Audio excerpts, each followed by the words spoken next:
The new patch has landed, bringing us a whole bunch of optimizations and a ton of stuff with crew that we have just got to talk about, baby.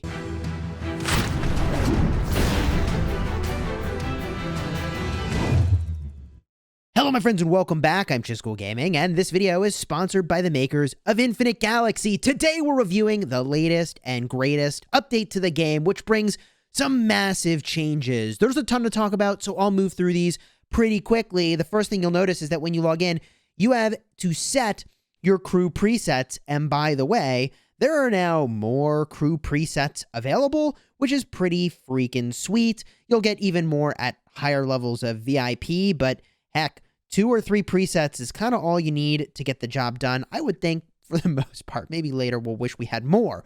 Also, you'll notice that you have 2 more crew slots than you did previously if you were Command Center 22 or higher. They've reduced the requirement down to 22 for the Command Center to get the remaining 2 spots for your crew formation, which is a big deal. Love it. 10 out of 10. On the topic of formations and formation bonuses, this has changed around a little bit as well. If I look at the properties for any one crew member, it will tell you exactly what you get when you reach different levels. And now there's no crazy formation that you need to have, like 3 people that are staff officers or 4 members that are combat. It just is levels of the commander. Every 5 levels, you get some bonuses, which is pretty freaking sweet. And so obviously now the higher level you get, the more rewards you have. I think this actually is a change, makes sense. There wasn't a ton of incentive once you got to level 15 on a commander to continue to level them. So now they've added incentive and said, hey, actually, if you continue to level that commander, you will get good stuff all the way up to level 40, which is pretty significant. So again, to see that, you tap onto any crew member, check out their properties, and it'll tell you what that boost is. So you can see I'm getting about 6 or 5 per level. I guess it depends on the level for this particular crew member, but she's legendary. If I look at this crew member over here who's epic, that number is a good bit smaller, but it does vary by level. So keep that in mind as you're leveling up your crew members to make sure you get the maximum bonus possible. I'll just give you the quick reminder that now you need to go and reset the points that you have over here. I need to go and figure out my crew. I'm definitely putting in Madeline. I probably need to swap out Robbie, Sonny, Nicholas and pick someone more punchy, maybe in the short term. Amelia Irving would be a decent choice, boost up my destroyers, or perhaps Justin Gavin Vaughn might be a good choice. I'm going to do that right now, in fact. I think that's likely to be my pick. Once you've got your crew figured out, it's time to reallocate those points, which I'm definitely looking forward to doing. And by the way, on the topic of figuring out your crew, if you went and claimed your rewards for having done the update, there were some huge rewards to go and claim. First of all, they gave you extra rewards for campaigns, so they boosted the campaign rewards and have basically given them to everyone who already completed those campaign events, so you get that. You also get 20 data cards for every legendary you had unlocked, which is kind of nuts. I mean, I can go in now and do some crazy updates to my crew, right? Like, speaking of which, these screens have changed around a lot. The promotion screen is the opportunity to turn a crew member into a captain. The plus button in the upper right is where you actually apply crew experience. And the glowing icon above that, next to the commander's name or the crew member's name, is the opportunity to promote that crew member. So I can upgrade Yeling, who, by the way, I'm going to go up to level 7 and level 5 for my 2 skills over here. Speaking of which, those skills now will apply regardless of where that crew member is. So there's no more captain, there's no more deputies. It's all just straight up whatever spot you have them in your setup for your crew, you're good to go. So I can advance her, which is amazing. I can advance, oh my gosh, Rubia, love it, done. GG easy. I can, oh my gosh, Bruno, upgrade him, amazing. Can I upgrade Laura? GG, even Laura's getting an upgrade here. Wow. I can do Paul. Oh my gosh, what a boon. What a power boost this is. I can't even handle it. That's really nice. The other thing I can't handle is that it's showing me I have crew experience. I kind of know I have crew experience on every one of these. I could level them up, I suppose. So I'll have to figure out why it's giving me that little icon over here. Heck, even the crew members I haven't been using, Greg, I can upgrade him several times, which is kind of incredible. That now means that I get the repair speed, which is decent, and also all resource gather up speed.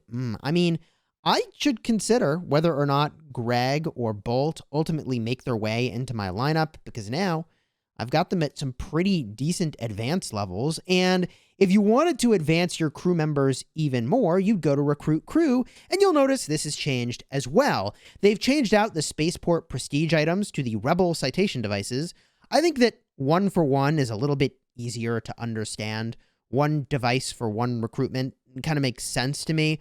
And I get that they can't do the smaller increments of rewards like they used to, but I think this is a simpler system, which makes some sense to me. You also can't just spend Corium to go get more of these citation devices, and they have changed the chances of getting rewards. There's now a 0.4% chance to get a full crew member. There is now a 3% chance to get data cards, and it's not 10 data cards necessarily, it's some number of data cards. A 4% chance to get epic crew members, full unlock of that crew member, by the way. I think that would be 10 data cards. 16% chance to get crew data cards of an epic. 15% chance for a full blue unlock. 16% chance for blue data cards. 23% chance for full normal crew unlocks.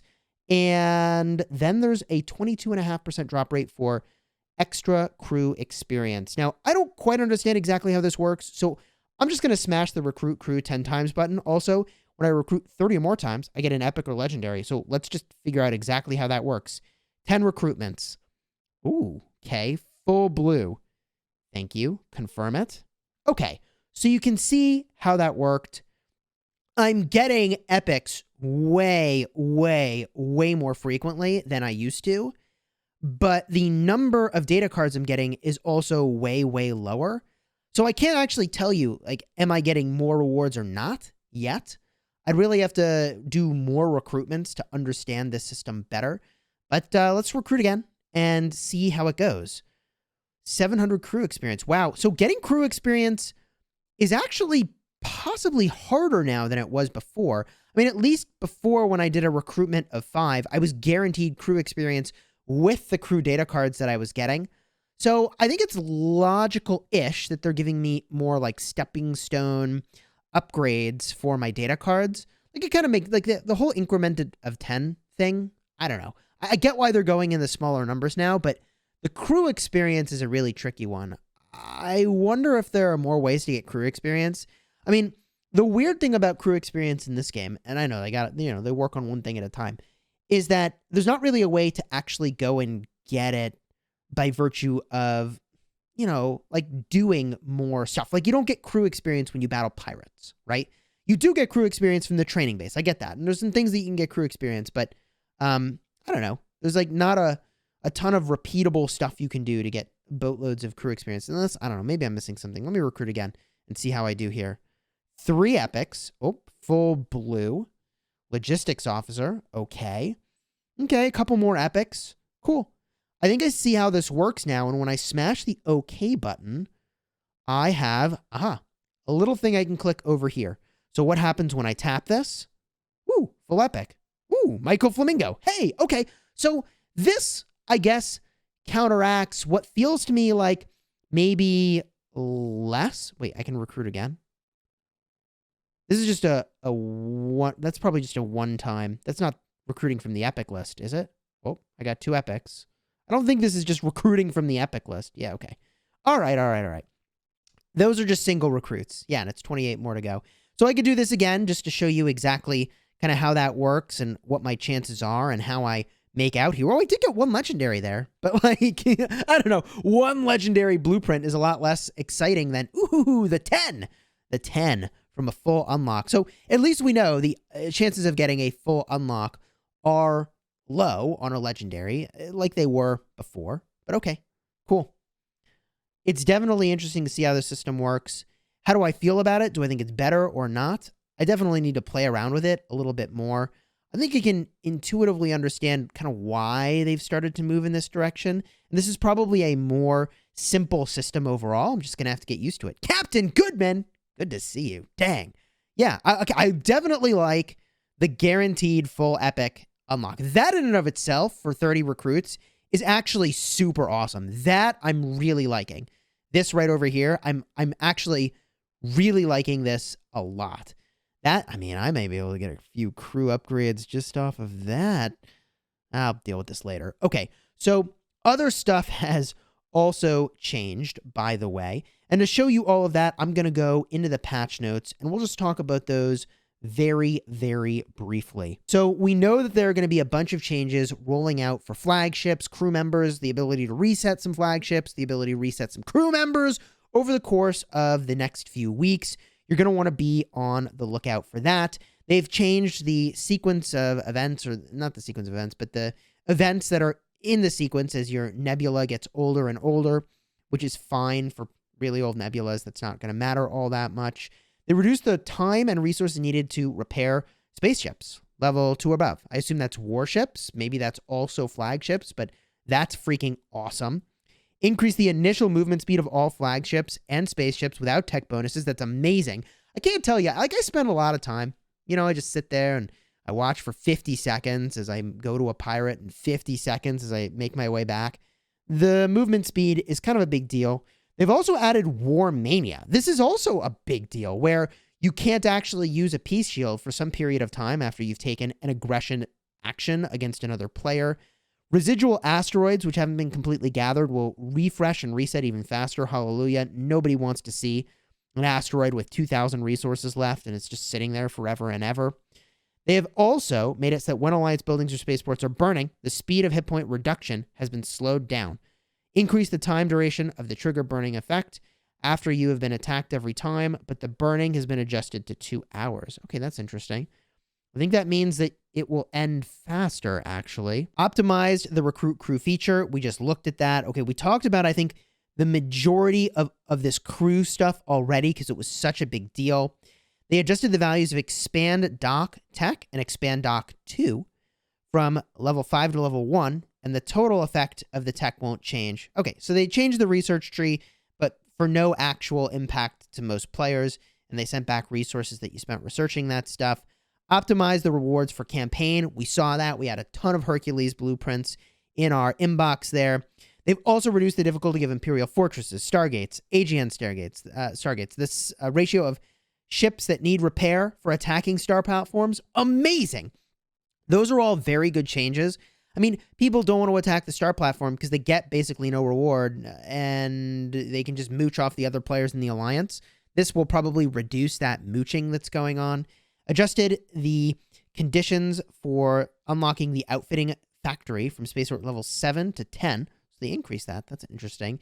Increase the number of crew training courses you get in the tactical bases. Ooh.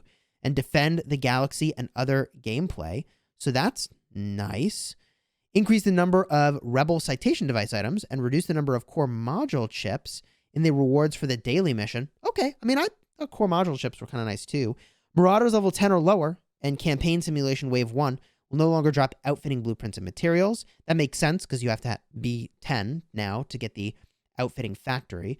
Added outfitting blueprint chests to individual point rewards in Secret Signal. Increase the core module chips and resource rewards. Corium has been changed to teleport revitalizers in the ranking rewards. Added Federation Advanced Credits, Federation Credits, and Speed Up items to the rewards for the Purity Protocol. So a lot of reward changes, basically, for the PvE events. Reduce the Spaceport Prestige points adjusted to Rebel citation devices. And increase the number of flagship data chips for Alliance ranking rewards in Archaean Ghost Ship. And adjusted the target of respective chapter missions, slightly reduced the complete difficulty. Cool. So those chapter missions, by the way, you don't really do much once you get to the end game, but you can go over to your events and then events again. And this is, I think, where your chapter missions will primarily be. Those also show up in the bottom left. You can see if I tap that all the way over here, it's giving me the chapter missions. I need to upgrade to Command Center 27. That's going to take me a really long time. If there are other things that you saw in this patch that I missed, definitely let me know down below in the comments. I'm pretty hyped about all of it, and honestly, like, I want to go recruit more crew and then see which guaranteed epic or legendary you get. Oh, I got 10! Oh, man. Oh, baby! Dude, I am crushing this. Dude, look at all those epics I just got. 10 of Aldridge, Chase Corey, and, well, I don't care about Harvey Garrett Wild, although I think they're going to be giving us some crew reset stuff coming up real soon. So any epic, and then I reset them and get the universal picks is going to be amazing. Zen Wenzhou. Okay, I'll take a full unlock of her. Man, my luck turned around there. Ooh, 2 legendary frags. That's nice. Paul and also Molly Mayer. Sick. I'll recruit another 10 spot here. Okay. Full blue crew. Yeah, I'm kind of liking this so far. Oh, gotcha, baby. Let's freaking go. Full legendary unlock. Stop it. Stop it. Okay, Molly Mayer. Nice. Man, I'm enjoying this. I'm officially enjoying this. And what do I get over here? Oh, hey, Justin, I need more of him for sure. Wow, sick. This is sick. Okay, I'm going to recruit more. I'm liking this now. I'm really liking this now. Andy Perry. The only downside is I am not getting nearly enough crew experience over here, okay? Like, I used to get so much crew experience from this, and now not so much. Let's smash this button again. What do we get? Full blue? Okay. Whatever. Full blue? Whatever. Anything better? No. All right. All right. And one more time, I'll get to recruit an epic. Ooh, speaking of which, okay, I don't care about this guy. Harvey Garrett Wild. Oh, full blue. This is definitely a more fun experience for ripping these open, I have to say. This is definitely more fun.